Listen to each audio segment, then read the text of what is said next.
Perfecto, pues bueno, vamos a dar inicio. Muy buenos días a todas y a todos. Les damos la más cordial bienvenida a esta segunda conferencia del diplomado Mecanismos y herramientas para la prevención, atención y combate al trabajo infantil, trabajo forzoso y trata de personas con enfoque en políticas públicas.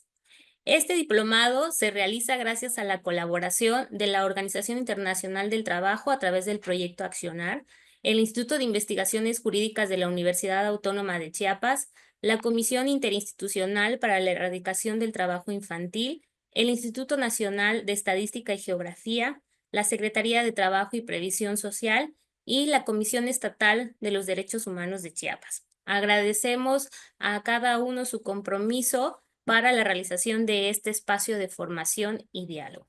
Y pues bueno, para dar inicio a la conferencia de hoy titulada Derechos Humanos y Trabajo Infantil, tengo el honor de saludar y presentar a nuestra distinguida ponente, la doctora Jacqueline Ángel Juan, quien es jueza de control, juicio oral y ejecución especializada en justicia para adolescentes del Poder Judicial del Estado de Chiapas, a quien externamos nuestro profundo agradecimiento para su colaboración. Y para conocer parte de su trayectoria, quiero compartirles un poco de su semblanza. Así que permítanme para que conozcamos un poco de la doctora. Ella es licenciada en Derecho, cuenta con 2 maestrías, una en Derecho Civil y Derecho Procesal. Además, cuenta con 2 doctorados, uno en Derecho Penal y Derechos Humanos.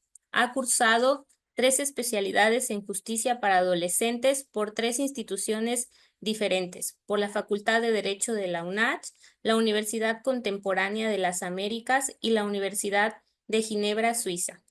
Cuenta con diferentes diplomados en derechos de niñas, niños y adolescentes, en políticas públicas, con enfoque de niñez y adolescencia y políticas públicas.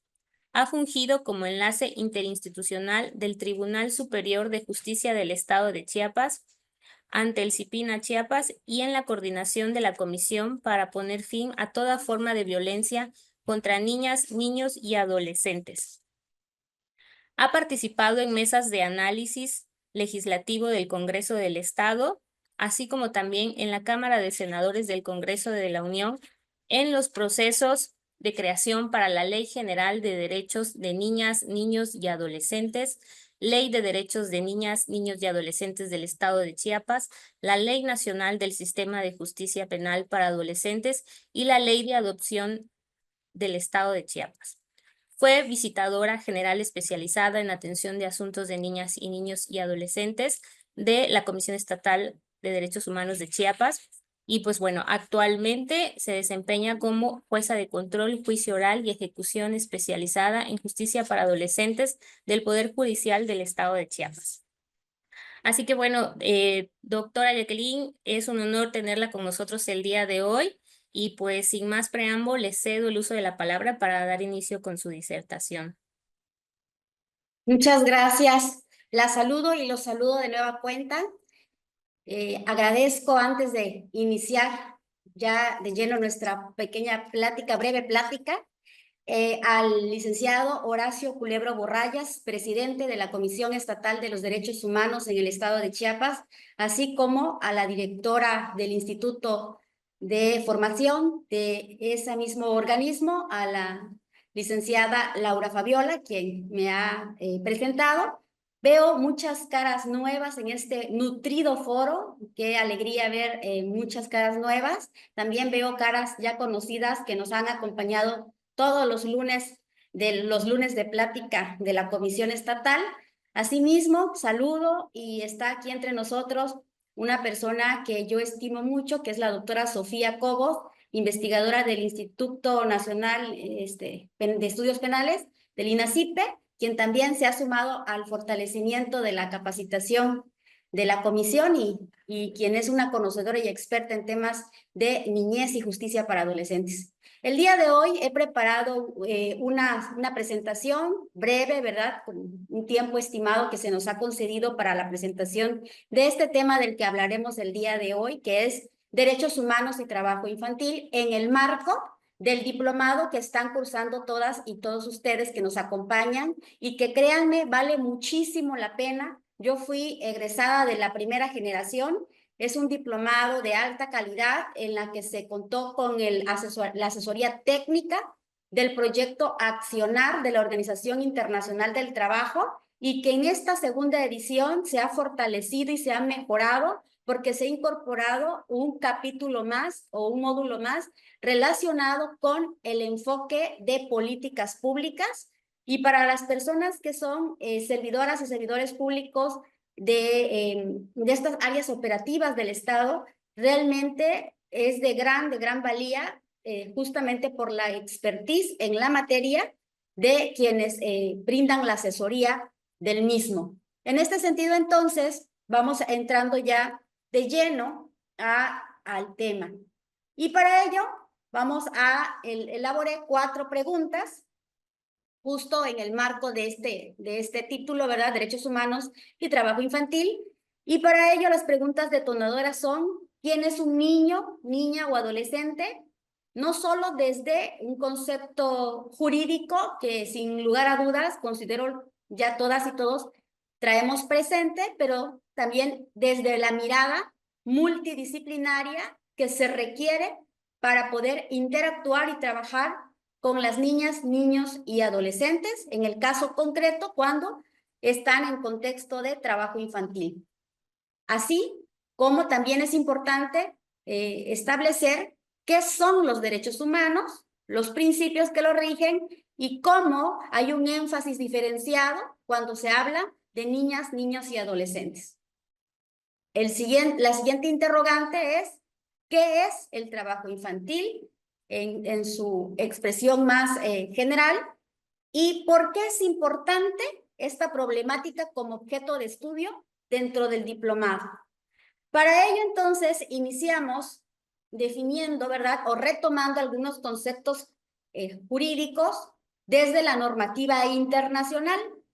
Tenemos que la Fuente Internacional de Derechos Humanos en materia de niñez y adolescencia lo es la Convención de los Derechos del Niño, la cual en el artículo primero de esta convención, así como también lo retoma este mismo concepto el convenio 182 sobre las peores formas de trabajo infantil en su artículo segundo, señalan a ambos instrumentos internacionales que niño es toda persona menor de 18 años de edad.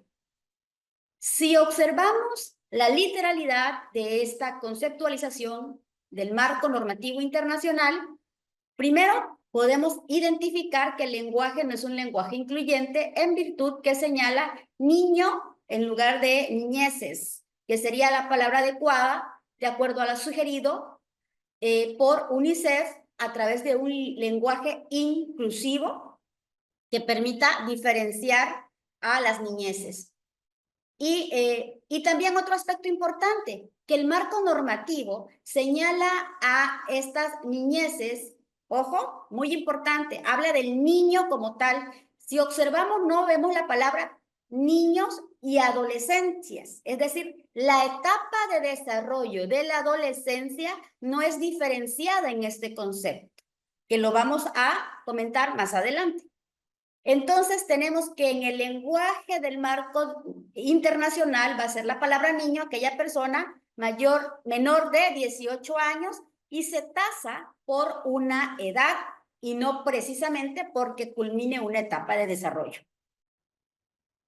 Esto es importante porque al encontrarse en un proceso de desarrollo y aprendizaje sobre diversos aspectos, esa niña, ese niño o esa persona adolescente va a tener características propias de su etapa de desarrollo y que para ser identificados como un grupo en situación de vulnerabilidad es importante tomar en cuenta la interseccionalidad y la interculturalidad que pueda llegar a confluir en este determinado grupo en diversas problemáticas, tanto psicosociales, sociales, comunitarias, situacionales, incluso delictivas.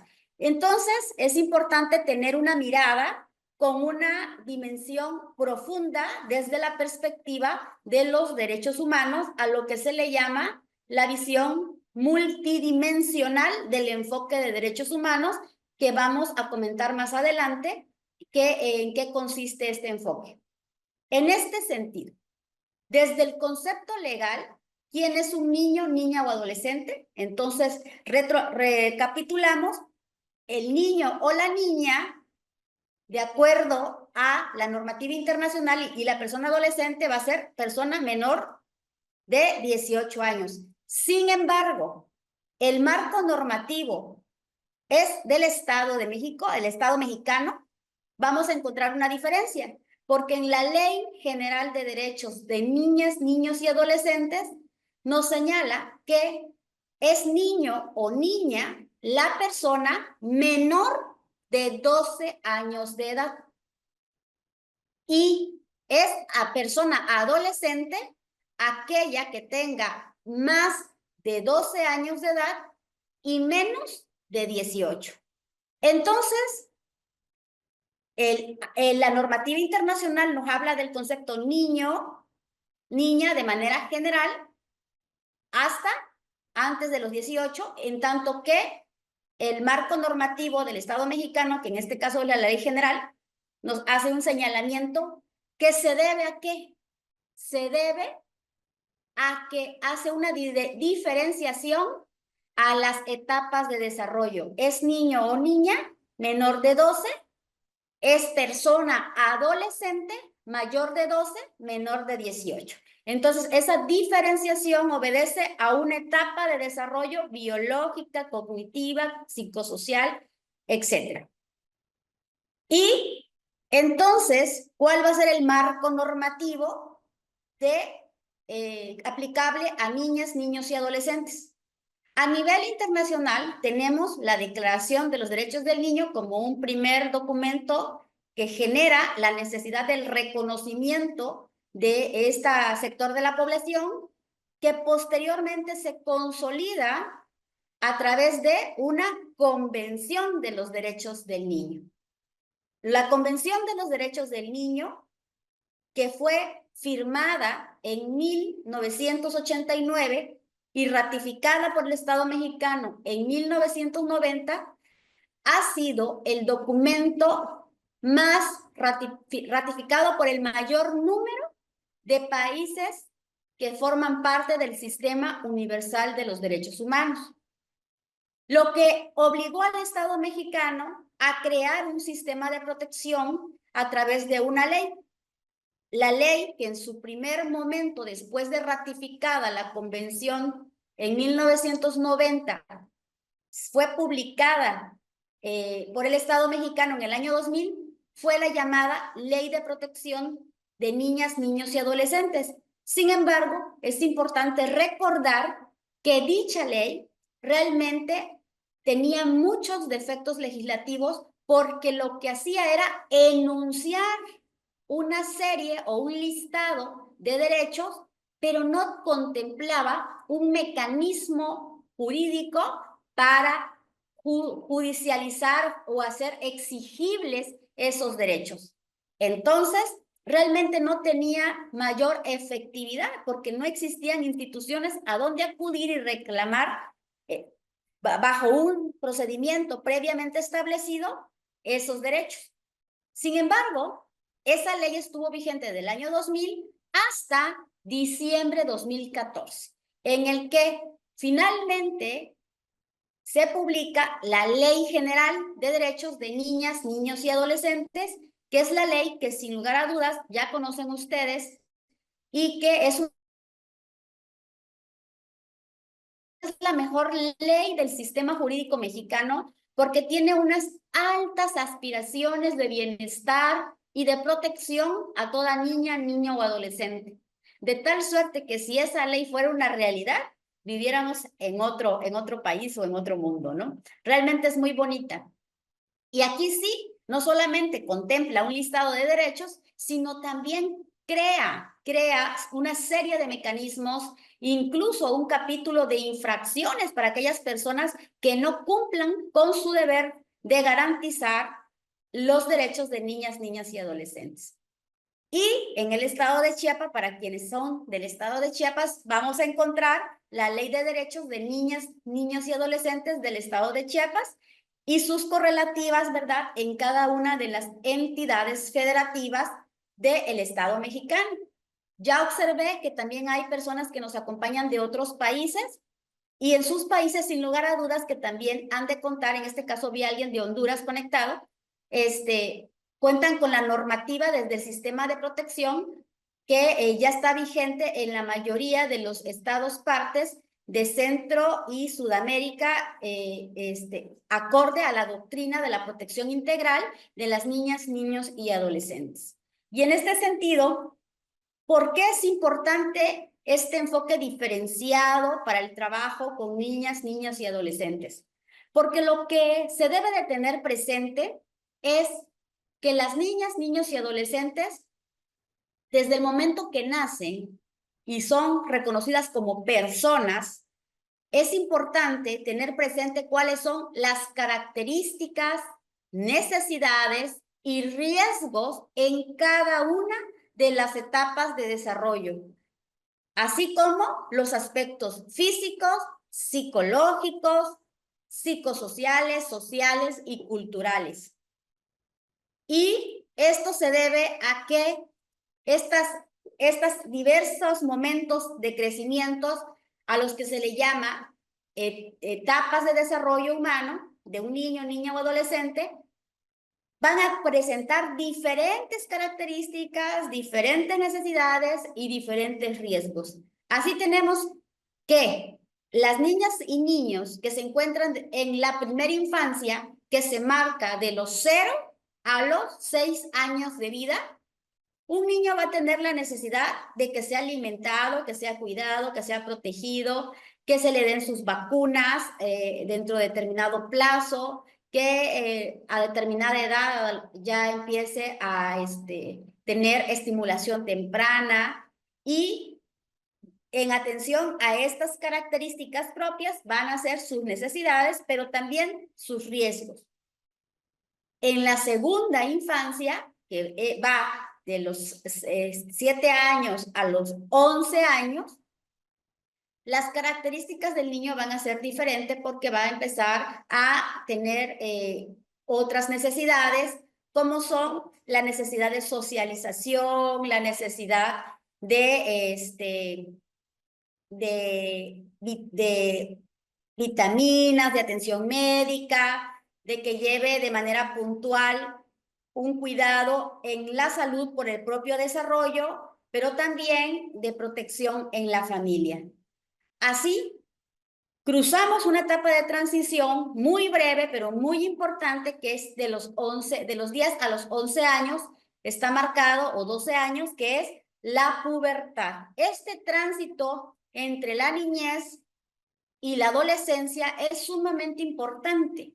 Y uno de los aspectos más relevantes, según Amirta Sen, es el duelo. ¿Por qué el duelo? Porque en la pubertad muchos niños, niñas y adolescentes están mutando de ser niños o niñas para transformarse en jóvenes adultos. Sin embargo, en esta etapa que es tan corta, su cuerpo, su cerebro, todo su sistema va a tener una alteración y esa alteración va a provocar muchos efectos en el comportamiento, en el estado de ánimo, en los impulsos, y es ahí justamente donde se requiere con mayor énfasis, con mayor detenimiento, esa mirada multidisciplinaria, ese enfoque diferenciado para lograr una exacta comprensión de lo que estaba ocurriendo con esa persona en la pubertad hacia la adolescencia y en la adolescencia misma.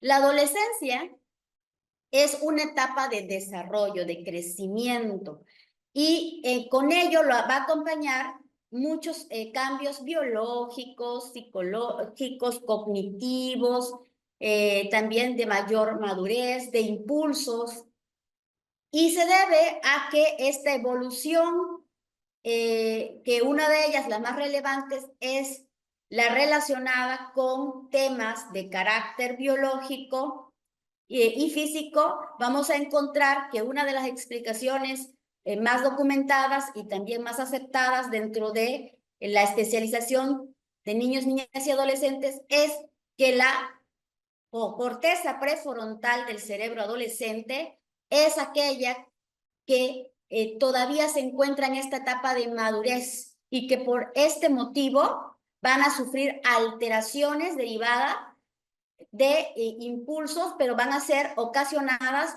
por la segregación de sustancias llamadas neurotransmisores que van a alterar el comportamiento de la persona.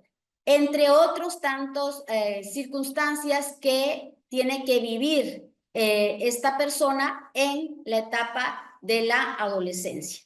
Y entonces vemos pues cómo si bajo una lupa observamos cada una de estas etapas con detenimiento y si a ello le agregamos el tema de la interseccionalidad, es decir, si ese niño que está viviendo o esa niña que está viviendo este cambio tan trascendente en su vida, en su etapa de desarrollo, en que está explorando nuevas emociones, nuevas sensaciones, se está volviendo a redescubrir, de transformarse de un niño a un puberto, a una persona adolescente, es un mundo de emociones que descubre día con día y que aunado a ello, vivir circunstancias como pueden ser un tema migratorio, el ser o pertenecer o autodeterminarse una persona con pertenencia cultural, el tener una discapacidad, el autodeterminarse con una preferencia o orientación sexual distinta, etcétera. Y en este sentido, pues, entra, ¿verdad?, a la vida jurídica la necesidad del respeto de los derechos humanos. Y por ello es importante tener claridad que los derechos humanos son una prerrogativa que reconocen y protegen la dignidad de las personas y que contribuyen al desarrollo integral de cada una y que por ello van a ser inherentes, inalienables y que son importantes para la vida cotidiana. ¿Qué significa que sean inherentes, inalienables? Que van con la persona en todo tiempo, en todo lugar, que no tienen por qué reducirse o suprimirse.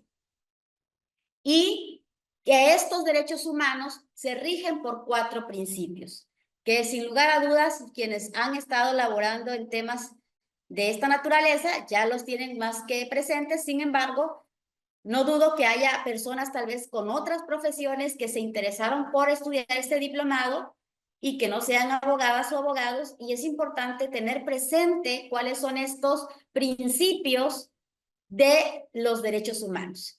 Recordemos que son el principio de universalidad, que implica que toda y cada una de las personas, niños, niñas y adolescentes, y cualquier otra persona, ¿verdad?, en cualquier etapa de desarrollo de su vida, tienen los mismos derechos sin importar la raza, la pertenencia cultural, la edad, el sexo, la orientación y cualquier otra diferencia. Los principios de interdependencia, que implica que cada uno de los derechos humanos se encuentran ligados unos con otros. No podemos hacer a un lado unos y otros, y para darle vigencia a otros, ¿no? Van ligados. El principio de indivisibilidad, que implica que los derechos humanos se encuentran, ¿verdad?, que no pueden ser fragmentados, que son heredados, sea cual fuera su naturaleza, es decir, son inherentes. Y de progresividad, que implica que los derechos humanos van evolucionando y es responsabilidad del Estado velar por su progresividad, siempre hacia adelante, siempre con una mayor protección y no hacia atrás, no en detrimento de los derechos que ya han sido derechos adquiridos. Y en este sentido, entonces, voy a retomar el concepto que mencioné hace un momento, que es el enfoque multidisciplinario desde la ciencia del derecho. ¿A qué nos referimos con ello? Hablábamos que cuando una niña, un niño o adolescente está viviendo una etapa de desarrollo, tiene características, tiene necesidades particulares y también riesgos en razón a cada etapa.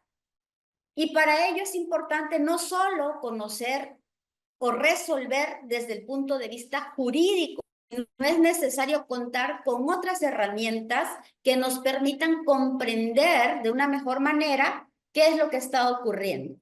Y en este contexto, este enfoque multidisciplinario constituye justamente una herramienta metodológica y que la multidisciplinariedad en la investigación del derecho va a consistir en observar un mismo fenómeno jurídico, pero desde la perspectiva de muchas disciplinas o ciencias que involucran dos o más disciplinas o ciencias del conocimiento en torno a un fenómeno o tema o problemática en común. Por ejemplo, si hablamos del trabajo infantil, es necesario que además de verlo desde la perspectiva jurídica, conozcamos el mundo del entorno del trabajo infantil.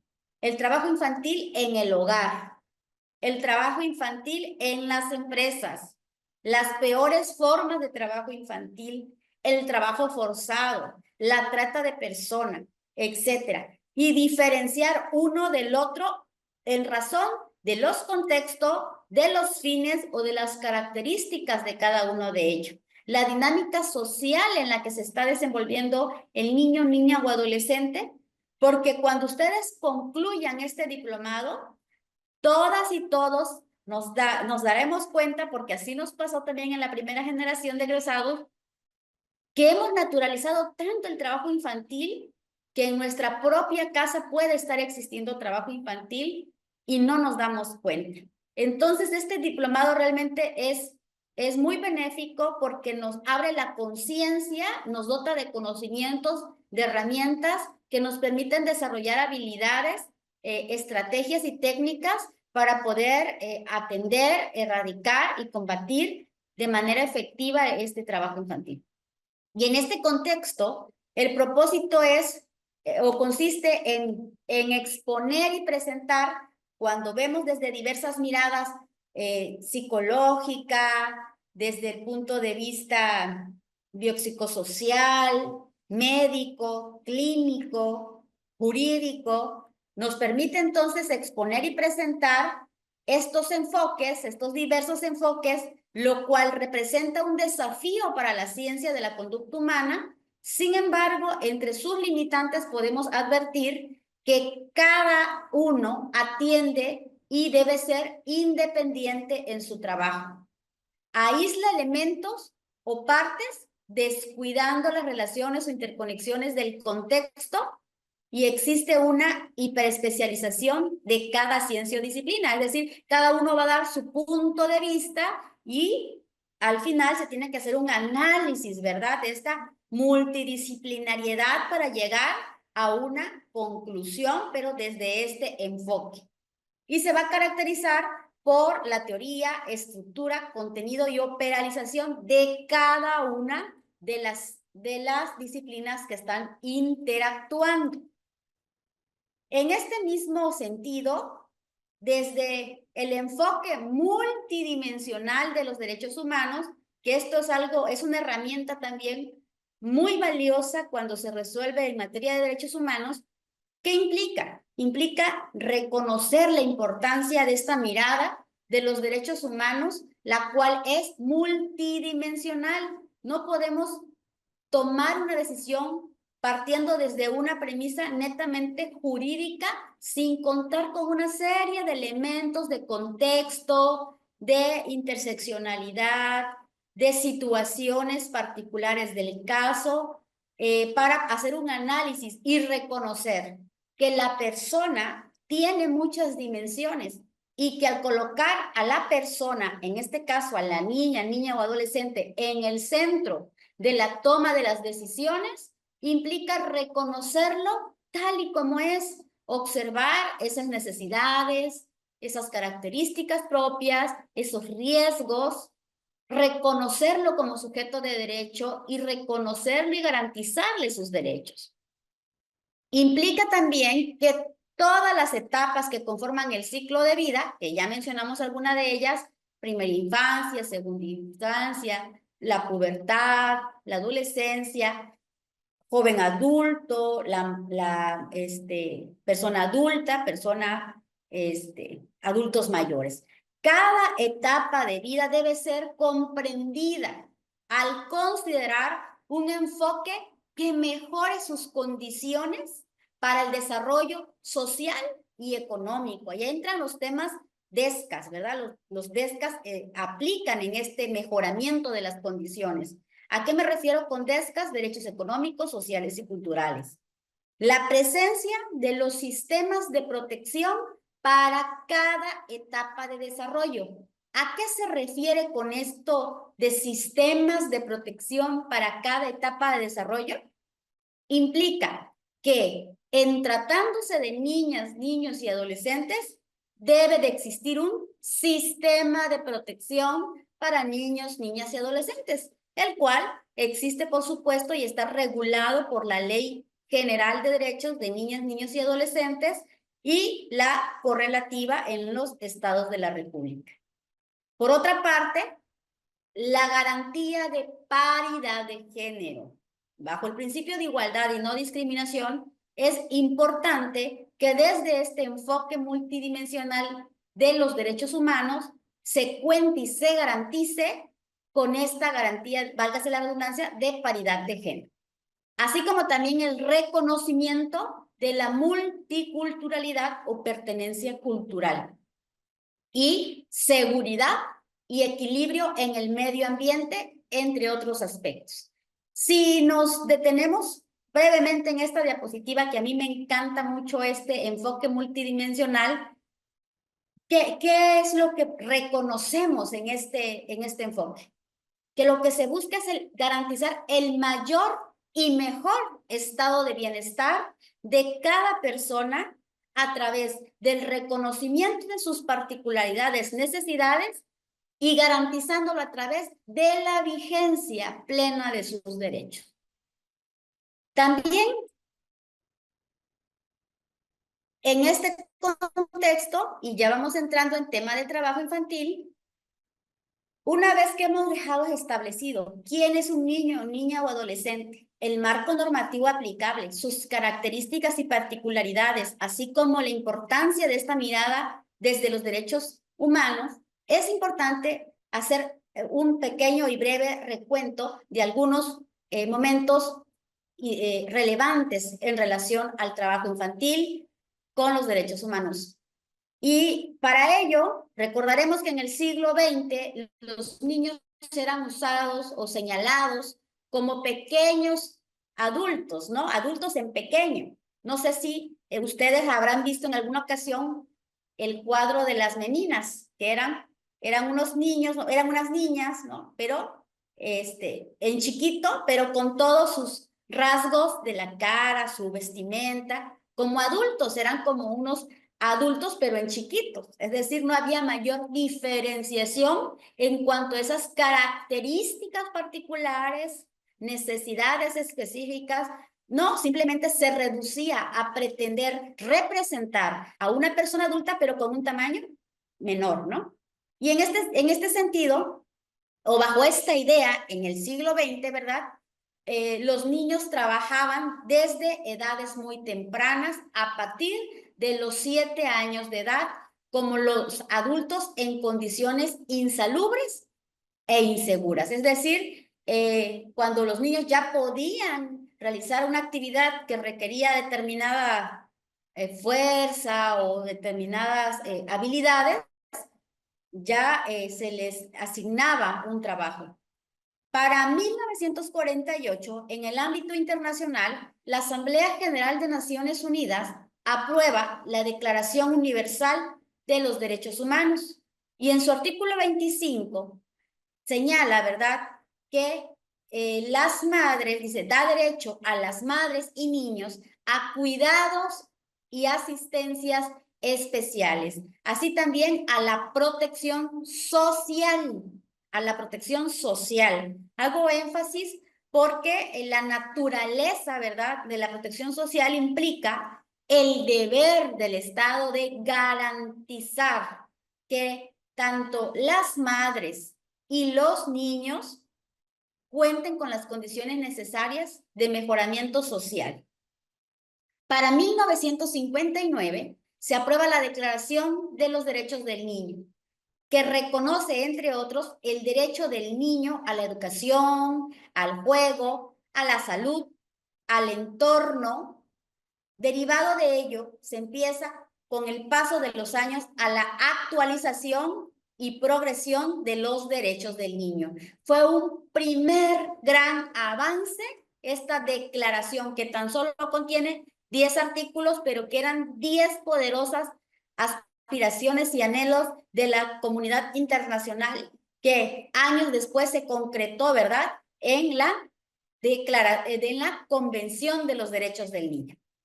Y en México, finalmente, después de que ya les había yo comentado hace un momento que en el año 2000 fue publicada la Ley de Protección, pero que esa ley realmente era deficiente porque solamente tenía un listado de derechos y no un mecanismo para su exigibilidad, pero para 2014 se publica y entra en vigencia finalmente la Ley General de Derechos de Niñas, Niñas y Adolescentes, que es la ley que protege a toda persona menor de 18 años y que se basa principalmente o de manera relevante en el principio del interés superior de la niñez y la adolescencia. ¿Y qué quiere decir este principio del interés superior de la niñez y la adolescencia? Que toda niña, niño o adolescente debe de tener la mayor protección y mejoramiento de condiciones de bienestar para su sano desarrollo integral. Es decir, debe de gozar y disfrutar de la plenitud de todos y cada uno de sus derechos. Esa es la mayor aspiración que tiene este principio rector. Y ahora bien, establecido lo anterior, ¿qué es el trabajo infantil? El trabajo infantil es todo trabajo que priva de su niñez, su potencial y su dignidad, y que es perjudicial para el desarrollo físico y psicológico. Y aquí vamos a hacer como una pequeña reflexión, porque muchas veces les comentaba que invisibilizamos el trabajo infantil. Imagínense, miren, esta definición tan amplia al señalar que es trabajo infantil, todo trabajo que priva de su niñez, es decir, de su etapa de desarrollo, porque ya no disfruta del ejercicio pleno de sus derechos, es decir, tal vez por trabajar ya no tiene su derecho al esparcimiento y al descanso. Tal vez por trabajar no hace efectivo su derecho a la educación. Estos son algunos ejemplos. Su potencial. ¿Por qué?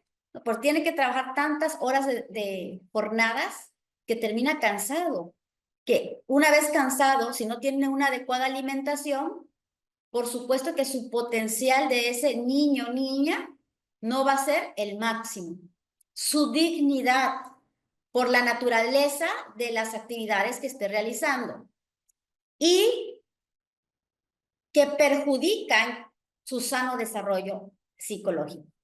Algunos de estos elementos se toman en cuenta para calificar una actividad específica del trabajo infantil. Son la edad del niño o la niña, el tipo de trabajo, la cantidad de horas y condiciones en que se realiza el trabajo. Y el trabajo infantil, por supuesto, es una violación a los derechos humanos fundamentales, habiéndose comprobado que entorpece el desarrollo de los niños, las niñas, y que potencialmente les va a producir un daño físico y psicológico para toda su vida. Por ello, eliminar el trabajo infantil requiere una acción inmediata que genere y tenga en cuenta la importancia de que la educación es una herramienta fundamental para erradicarlo, así como también asegurar la rehabilitación y la inserción social de las niñas y niños con la atención integral con sus familias. En este sentido, el marco normativo de Naciones Unidas de protección sobre trabajo infantil y peores formas de trabajo, de manera relevante son 3, que voy a mencionar por cuestiones de tiempo, que ya estamos por pasar la hora que se nos había concedido. Estos 3 principales son el convenio sobre la edad mínima o el convenio 138, mejor conocido como el convenio 138 sobre edad mínima, que establece la edad de 15 años para poder comenzar una vida laboral con ciertas condiciones. El convenio 182 sobre las peores formas de trabajo infantil, que señala que el trabajo infantil va a tener una categoría identificada como peores formas, dentro de las que se encuentra aquellos trabajos que vulneran la integridad y el normal desarrollo físico-mental del niño y la niña, que no le permite vivir una vida digna, sana, y así como realizar el ejercicio de sus otros derechos, como el derecho a la educación. El convenio número 29 sobre trabajo forzoso y su protocolo adicional, que tiene como finalidad, ¿verdad?, identificar este tipo de trabajo para su erradicación, toda vez que en este tipo de trabajo forzoso la persona es obligada a realizar un trabajo de manera forzada, que en muchas ocasiones es retenida contra su voluntad, trabajando más de 24 horas, sin descanso, sin comida, sin prestaciones laborales, incluso puede ser obligado a la comisión de hechos delictivos sin su voluntad, ¿no? Es decir, obligado. En este contexto, voy a retomar este diagrama que me parece muy completo y que les puede servir también para consulta, en el que señalan otras normativas sobre trabajo infantil y peores formas de trabajo infantil. Aquí tenemos 2 grandes instrumentos de Naciones Unidas, que son los de la OIT, de la Organización Internacional del Trabajo, y los de UNICEF. En la OIT vamos a identificar el convenio 29 que les acabo de mencionar y su protocolo del 2014. El convenio 182 que también acabo de mencionar sobre peores formas de trabajo infantil, y la recomendación 190 que nos habla sobre el mismo tema, y el convenio 138 y la recomendación 146 sobre edad mínima. Por otra parte, UNICEF, vamos a encontrar la Convención sobre los Derechos del Niño con sus 3 protocolos, que es el protocolo facultativo sobre la venta de niños y prostitución infantil, el protocolo facultativo de conflictos armados y el protocolo sobre los procedimientos de comunicaciones. Toda esta normativa es aplicable al tema de trabajo infantil. ¿Y por qué es importante estudiar este tema o esta problemática como objeto de estudio? Porque nuestra realidad, y sobre todo nuestra realidad en el estado de Chiapas particularmente, nos pone de manifiesto el incremento en la tasa de trabajo infantil. La ENTI, que es la Encuesta Nacional de Trabajo Infantil publicada en el año 2022, señala que del 2019, que se había realizado la última ENTI, teníamos 18.3% de trabajo infantil, y que esta incrementó a 20.8, aumentando un 2.5%. Esto significa muchas vidas, muchas niñas, niños y adolescentes que se encuentran en esta condición de trabajo infantil y que requieren la intervención del Estado. Primero, porque es su obligación al estar, al suscribir y ratificar los instrumentos internacionales antes citados, pero también para que esas niñas, niños y adolescentes tengan realmente el disfrute y el ejercicio pleno de los derechos que les reconoce tanto la Constitución como la ley de la materia. Con esto cierro la intervención y quedo abierta a preguntas, comentarios.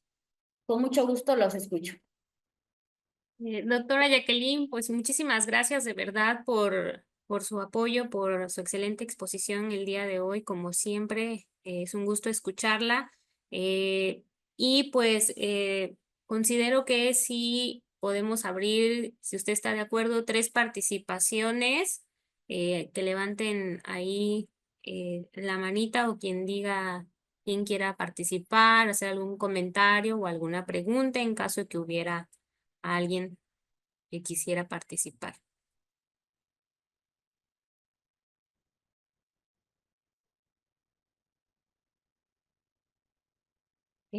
Preguntan si, bueno, hay saludos de parte de la maestra Claudia Ruiz Coutinho y nos preguntan también si es posible compartirles la presentación.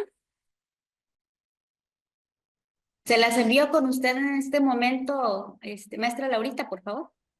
Claro que sí, gracias. Se las haremos llegar vía correo electrónico. Y un comentario, nos dicen que sería interesante exponer un caso y cómo se resolvió. Me parece muy buena idea. Lo tomaremos en cuenta para programarlo para una siguiente exposición. Felicitaciones a la doctora, excelente participación, muy buena exposición. Son algunos de los comentarios.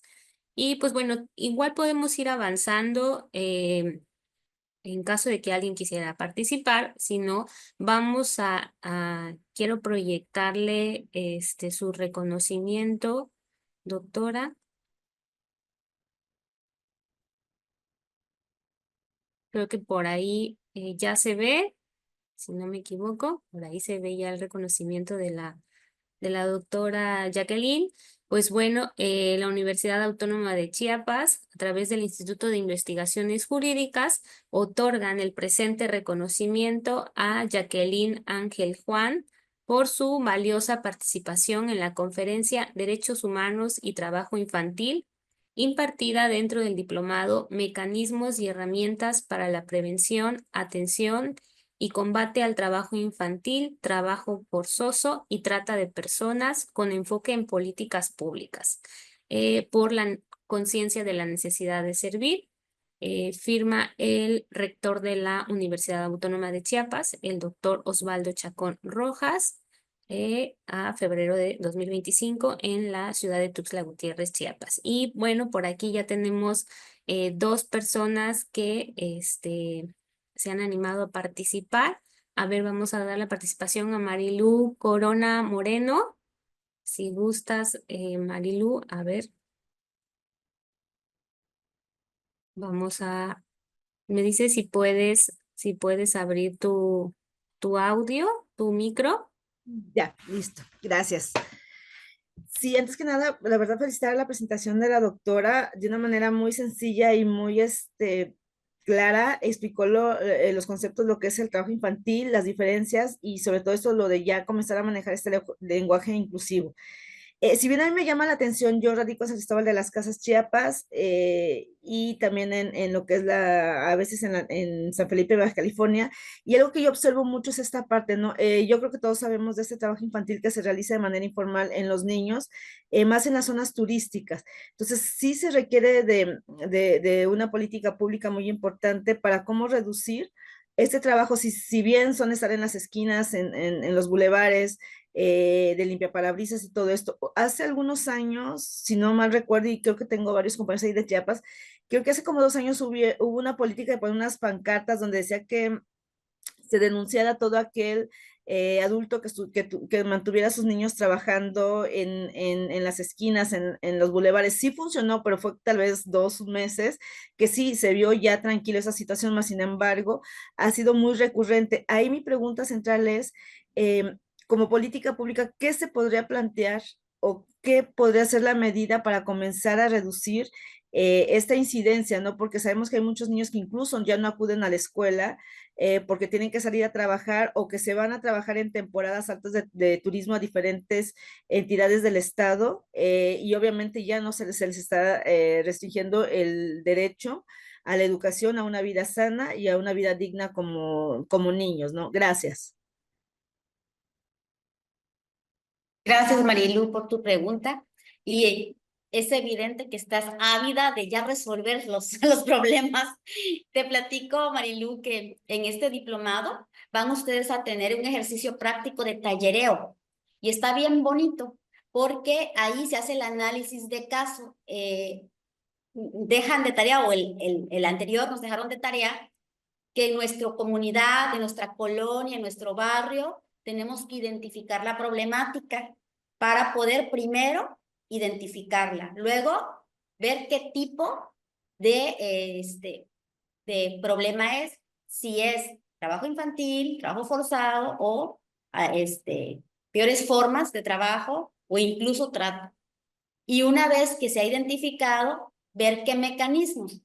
Cuando hablamos de mecanismos, vamos a encontrar varias herramientas. Es importante saber que existe una CITI, la Comisión Interinstitucional para Atender el Trabajo Infantil, y está conformada la CITI por varias instituciones: salud, educación, deporte, derechos humanos, trabajo.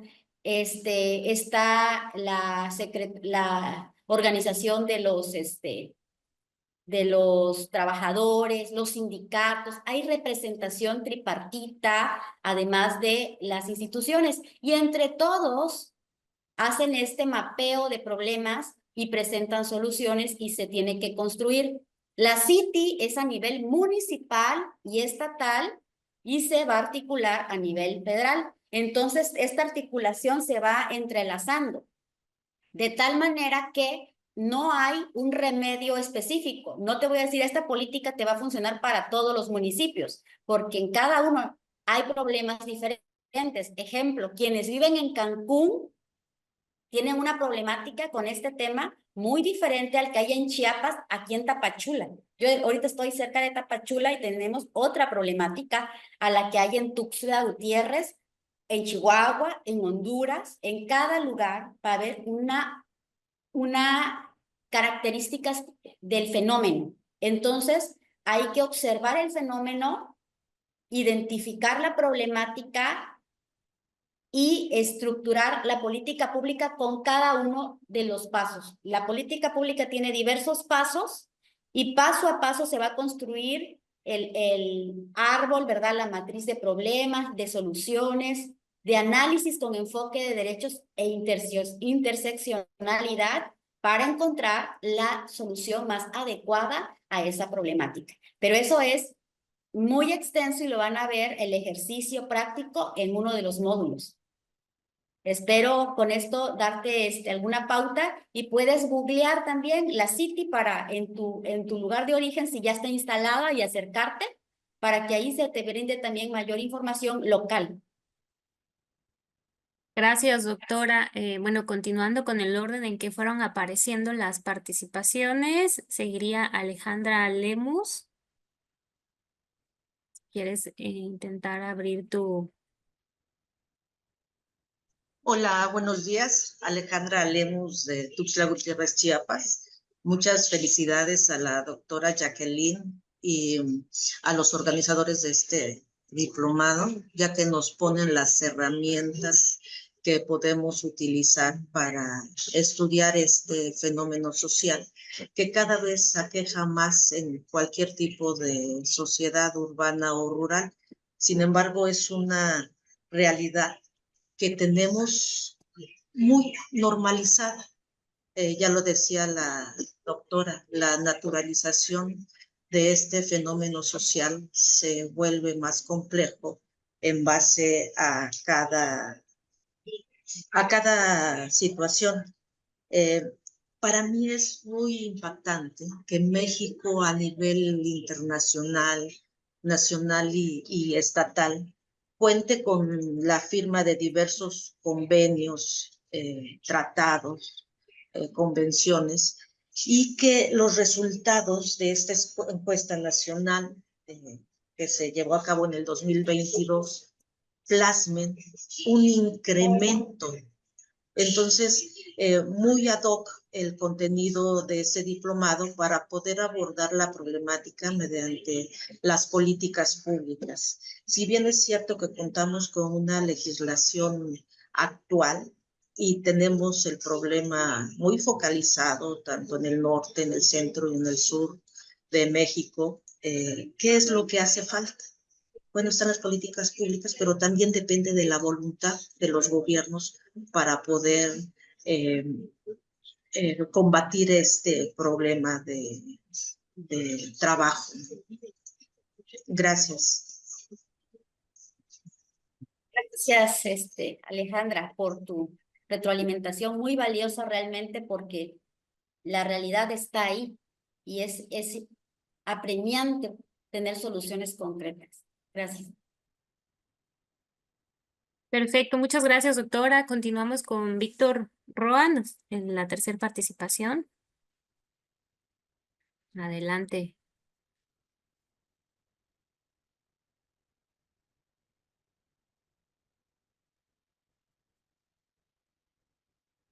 Sí, buen día.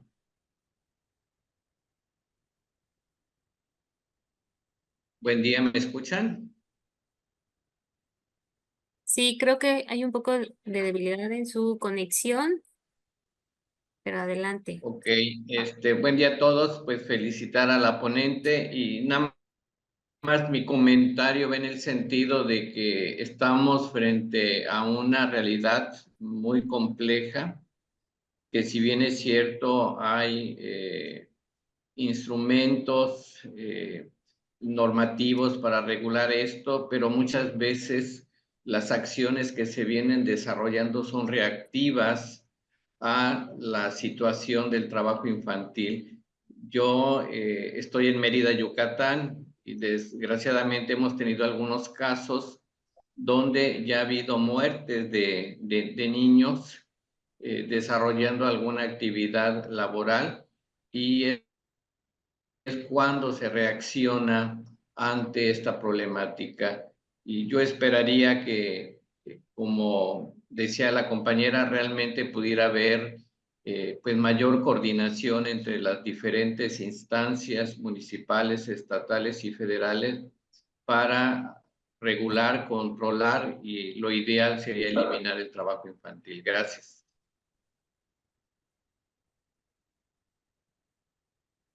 Muy bien, muchísimas gracias, Víctor. Quisiéramos pedirle su comprensión. La doctora Jacqueline tiene que entrar a una audiencia. ¿Es correcto, verdad, doctora? Entonces, vamos a dejar por el momento las participaciones. Si quisiera alguien más hacer alguna pregunta y si la doctora está en condiciones y si ve bien, podemos mandárselas vía correo electrónico y nos comprometemos a mandarle sus respuestas por ese mismo medio. Así que, pues sin más, doctora, pues agradecerle enormemente su apoyo en esta conferencia. Y pues bueno, a cada uno de ustedes también agradecerles su participación. Esperamos que pues esta ponencia haya sido de mucha apoyo. Y pues bueno, vamos a seguirles mandando vía correo electrónico las notificaciones para las próximas sesiones. La próxima es el día 3 de marzo y les estará llegando vía correo electrónico la notificación y la liga para que se puedan conectar. Así que pues de nueva cuenta, muchísimas gracias, doctora Jacqueline, por esta colaboración que nos ha dado el día de hoy.